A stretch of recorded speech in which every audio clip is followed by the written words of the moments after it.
Tok T masak cekodok untuk Afar. Excited guna kuali baru jenama Red Chef. Beli dekat TikTok. Kamu orang jangan pakai yang ni ya. Yang putih semua. Tak pakai.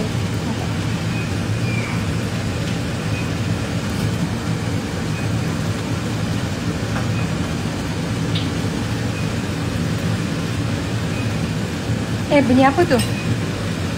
Panaskan apa?